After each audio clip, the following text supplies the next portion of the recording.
Na história de Portugal não faltam incógnitas, enganos e boatos que se foram moldando ao longo dos tempos. Nesse processo houve casos em que o mito acabou por superar o registro factual. Os exemplos mais notórios são os de Dom Afonso Henriques e de Dom Sebastião. Os estudos científicos dos restos mortais de figuras históricas portuguesas só começaram há cerca de 2 décadas. A abertura do túmulo de Dom Afonso Henriques esclareceria com certeza a identidade do primeiro rei de Portugal. E no dia em que for aberto o túmulo de Dom Sebastião, teremos respostas para o mito do sebastianismo.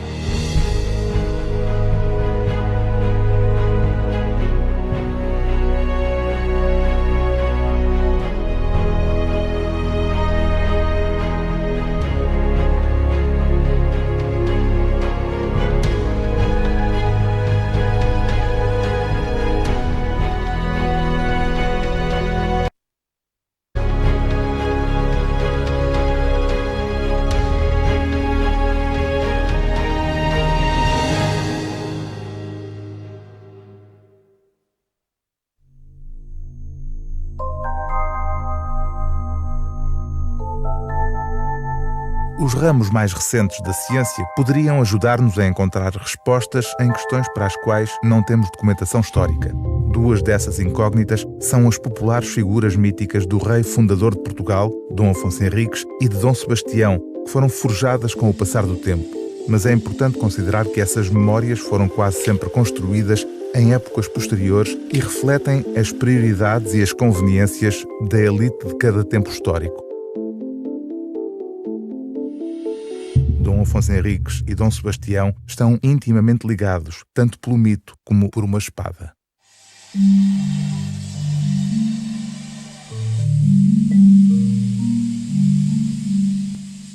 A figura mítica de Dom Afonso Henriques forjou-se com o passar do tempo. Utilizando métodos sobretudo artesanais, o ferreiro Carlos Norte forja réplicas de espadas da época do primeiro rei de Portugal.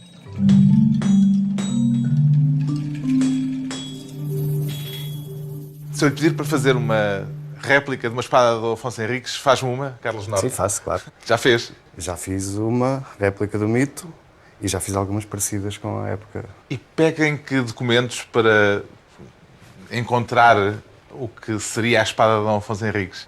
Há muita literatura e muito desengano, não é? Há muitos equívocos nessa matéria, não é? Desenhos e gravuras da espada só existem a partir do século XV.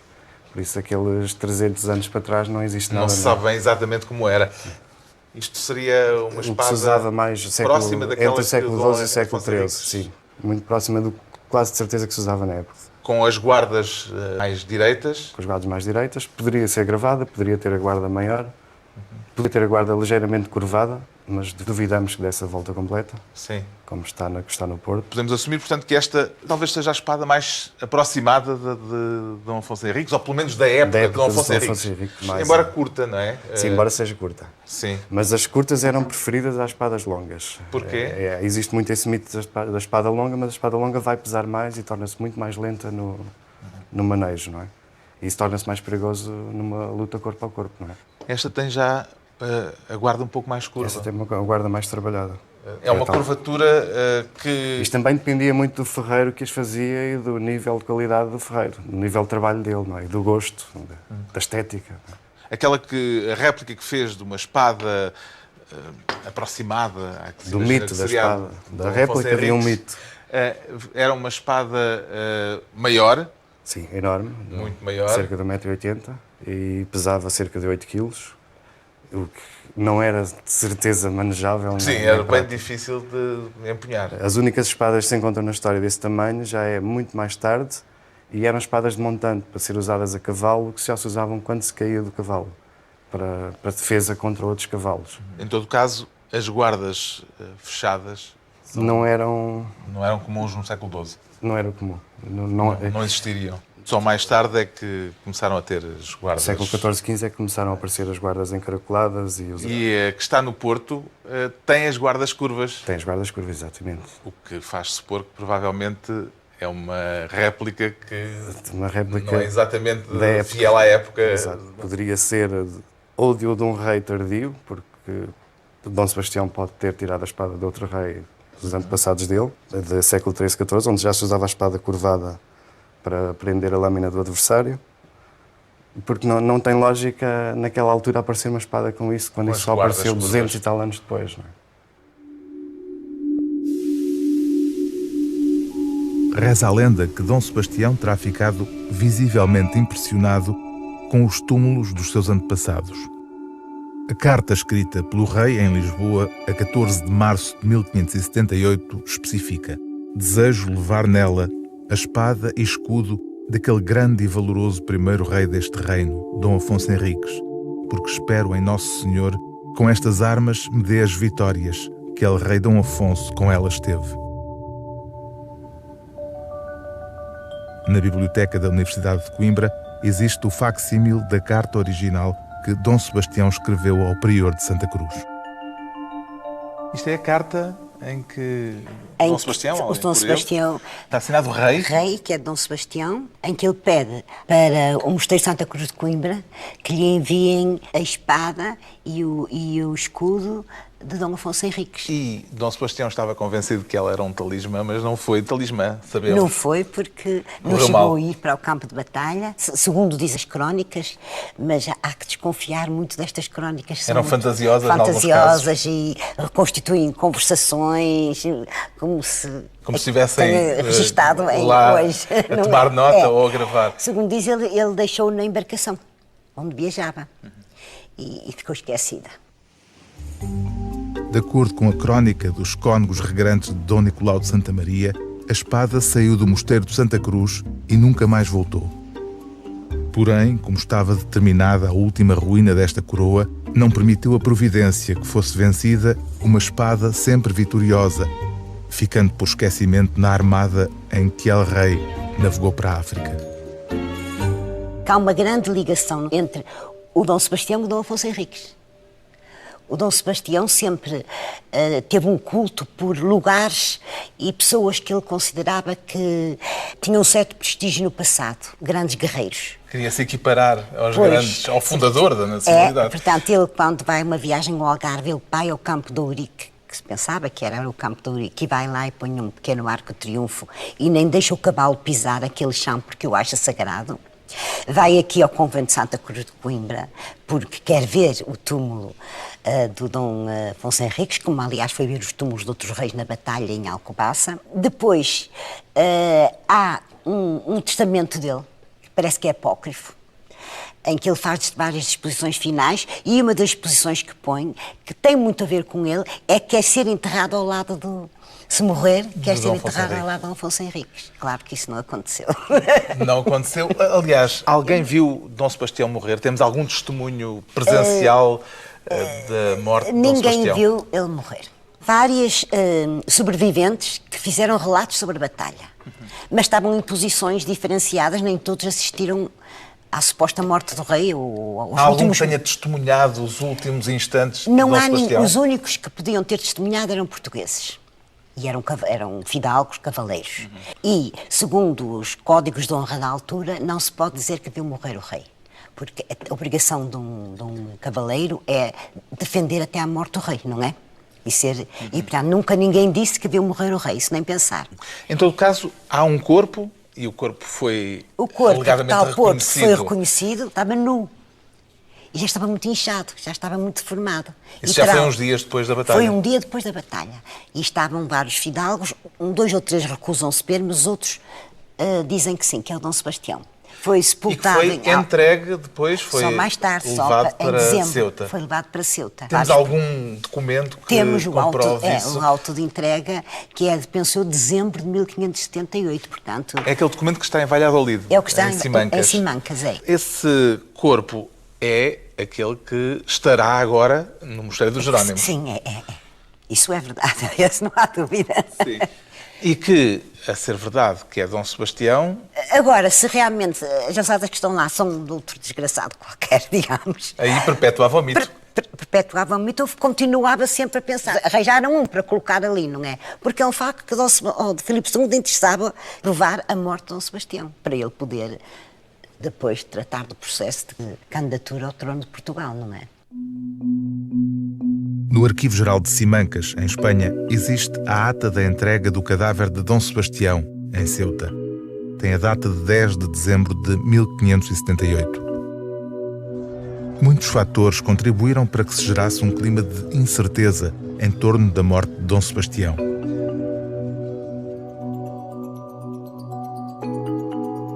A espada que o rei supostamente levou para Alcácer Quibir foi retirada do túmulo de Dom Afonso Henriques.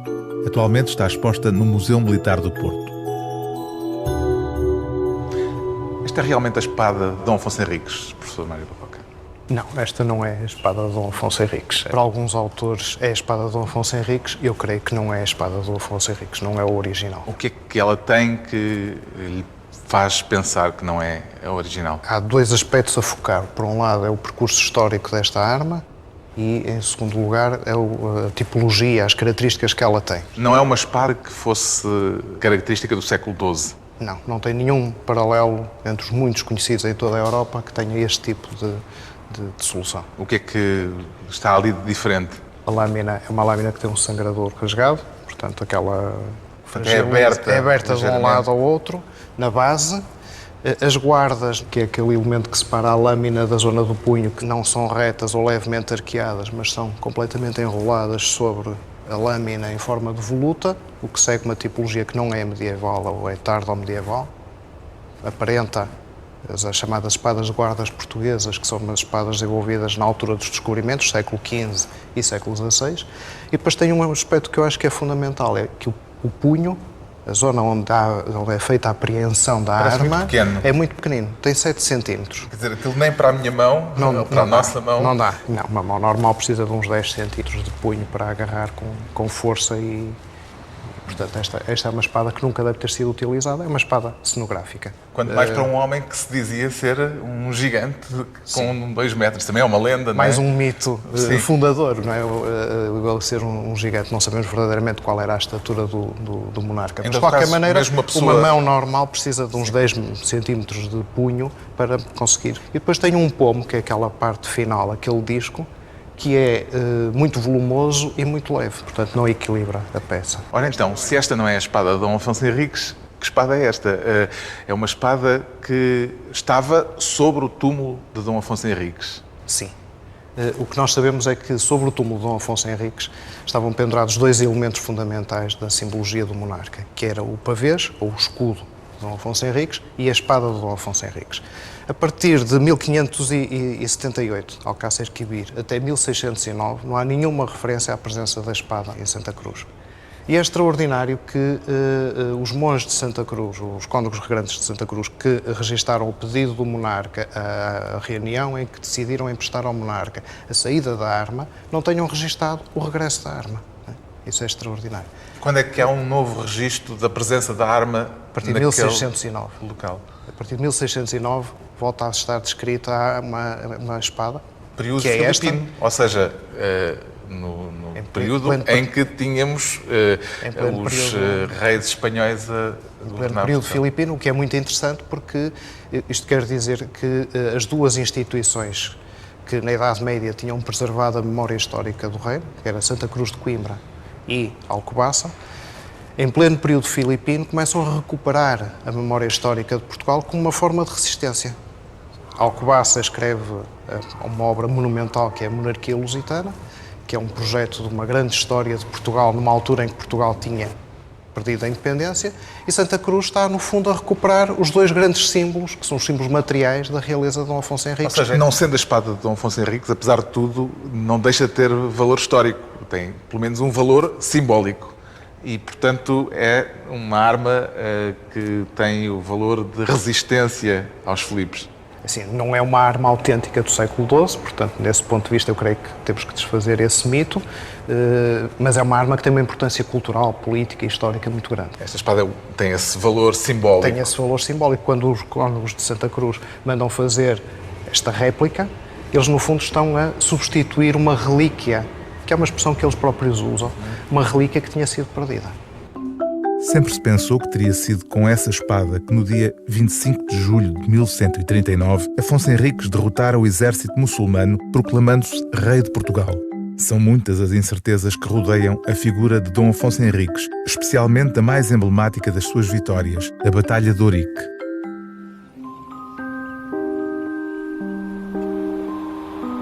O historiador Mário Barroca insiste que devemos viajar até à minhota Vila Nova de Cerveira, na fronteira entre Portugal e Espanha. Quer mostrar-nos um vestígio que põe em causa a data oficial em que terá começado o reinado de Dom Afonso Henriques. Aquilo daquele lado já é Espanha. Aquilo daquele lado é Espanha, é Galiza. E esta fronteira natural é uma fronteira que vem desde o tempo da nacionalidade. Desde os tempos fundacionais, que é um espaço de fronteira, embora o Dom Afonso Henriques tenha tido várias vezes a chamada tentação galega. Fez várias incursões. Até aos anos 30, 35, 36, 39, fez incursões na Galiza. Um dos grandes mitos fundacionais é a Batalha de Ourique, que não se sabe muito bem onde é que aconteceu. É um dos grandes mitos. Esse de 1139. 1139. Curiosamente, a Batalha de Ourique, que nós não sabemos se foi batalha, pode não ter sido batalha, pode ter sido um fossado. Não sabemos onde é Ourique. Não sabemos onde é Ourique, portanto sabemos muito pouco sobre um dos mitos fundamentais da nacionalidade. Mas há várias lendas associadas a essa batalha, nomeadamente a de que Jesus Cristo apareceu a Dom Afonso Henriques. Sim, mas isso é uma lenda que é criada no século XV, a partir da crónica de 1419. Até lá não se fala na aparição de Cristo a Dom Afonso Henriques antes do início da batalha. E a ideia de que o Dom Afonso Henriques foi imediatamente aclamado rei depois dessa batalha corresponde também, ou vem de alguma fonte credível? É assim, os primeiros registros que há sobre Ourique não referem nada em relação à aclamação. Aliás, os primeiros registros referem uma batalha entre o Dom Afonso Henriques e um rei muçulmano. Aquilo que, a partir de determinada altura, as crónicas referem é que o Dom Afonso Henriques, antes de começar o combate, foi alçado rei, é a expressão que dizem, e a ser alçado rei pelos seus companheiros, pelos seus soldados, seria, segundo alguns autores, nomeadamente o professor José Matoso, uma aclamação. E a partir daí, a partir de 1139, temos documentos em que Dom Afonso Henriques já é considerado rei. A partir de 1139 temos documentos em que Dom Afonso Henriques se intitula rei. No entanto, eu gostaria só de voltar um bocadinho atrás só para explicar quantas dúvidas nós temos em relação a Ourique. Porque se Ourique fosse um fossado, quer dizer que é uma expedição ofensiva em território inimigo e era uma incursão predatória para saque. Se foi uma batalha, como outras fontes apresentam, seria algo de muito mais complexo. Para tentar conquistar território. Conquistar território ou com uma outra envergadura. Aquilo que alguns autores tentaram ver em Ourique é que foi uma enorme expedição contra os campos de Sevilha e que, no regresso, o exército de Dom Afonso Henriques foi surpreendido pelas forças muçulmanas do rei Ismar e dos outros reis aliados. Aquilo que nós podemos adivinhar pela análise da documentação é que a chancelaria de Dom Afonso Henriques, em julho, está a funcionar regularmente com o rei a subscrever, portanto, documentos. O que nos parece indicar que o monarca realmente não se ausentou numa incursão tão longa até aos territórios de Sevilha e que, portanto, Ourique é uma mitificação. Como a própria extensão da empresa também levanta muitas dúvidas. Em todo o caso, temos a certeza que Ourique não era no Minho, esse da batalha. Sim, Ourique não foi no Minho. De todas as hipóteses, essa nunca foi colocada. Então, se não é no Minho, o que é que estamos a fazer no Alto Minho? Vemos aqui ao Alto Minho porque também um dos mitos que se geraram em torno de Ourique é que Dom Afonso Henriques, a partir do momento em que foi alçado rei, a partir do momento em que alcança esta vitória, que é mitificada e engrandecida para números completamente lendários pelas fontes mais tardias, teria passado a ser titulado rei. Não é? E isso realmente acontece a nível da chancelaria. Os documentos que o monarca assina realmente a partir de 1140, logo após Ourique, ele começa a ser titular rei. Estamos aqui no Alto Minho porque, no entanto, antes de Ourique, nós temos dois documentos, que são dois documentos epigráficos, em que o monarca é tratado como rei em 1138. Ou seja, deles é aqui bem perto. Um ano antes de Ourique. Um deles é aqui bem perto, que é a inscrição de Santa Luzia de Campos, aqui em Vila Nova de Cerveira. Então vamos lá. Vamos.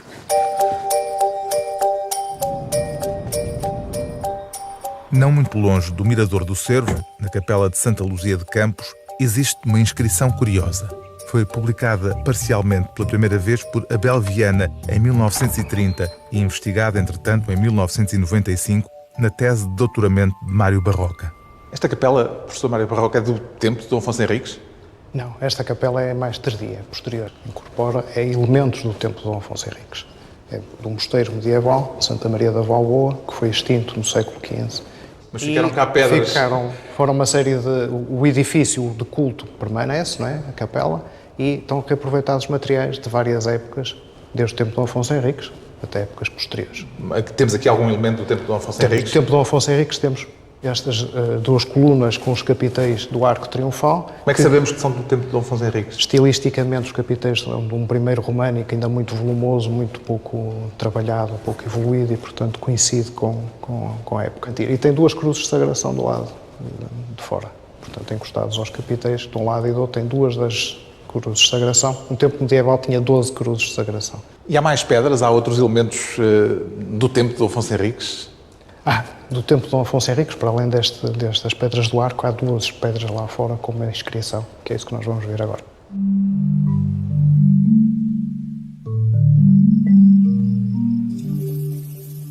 Então, esta pedra temos a certeza que é do tempo de Dom Afonso Henriques? Esta pedra temos a certeza que é do tempo de Dom Afonso Henriques. Tem uma inscrição que se lê perfeitamente. A inscrição tem 3 linhas, tem uma linha aqui, uma segunda linha aqui e uma terceira que conclui aqui.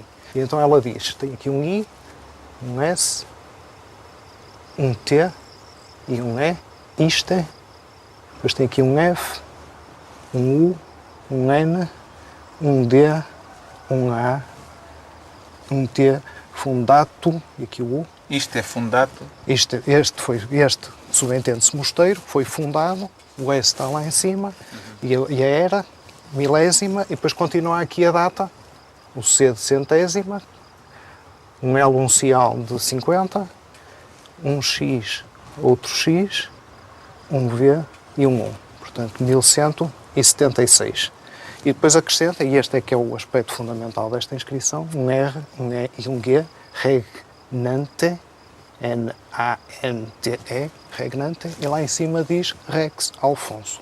Ou seja, esta pedra está a dizer-nos que Dom Afonso Henriques era tratado como rei. Como rei. A era que está aqui é a era hispânica. A era hispânica de 1176 tem que se tirar 38 anos para passar para o nosso calendário atual. O que dá 1138, um ano antes da Batalha de Ourique. É um interesse extraordinário desta inscrição. É realmente documentar-nos que Dom Afonso Henriques é tratado como rei, reinando o rei Dom Afonso Henriques, que é um documento extraordinário. Por entre as narrativas que se propagaram ao longo dos séculos, não é fácil encontrar a verdade histórica acerca de Dom Afonso Henriques.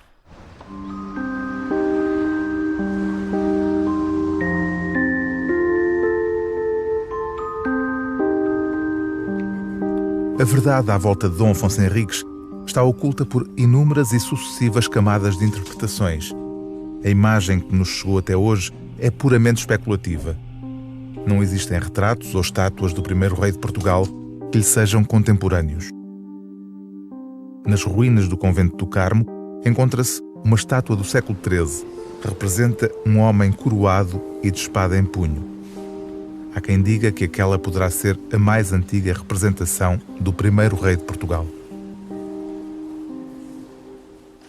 Na Gazeta de Lisboa de 1832, encontramos a descrição sobre a última vez que foi aberto o túmulo de Dom Afonso Henriques, de onde se retirou a espada que se encontra no Museu Militar do Porto.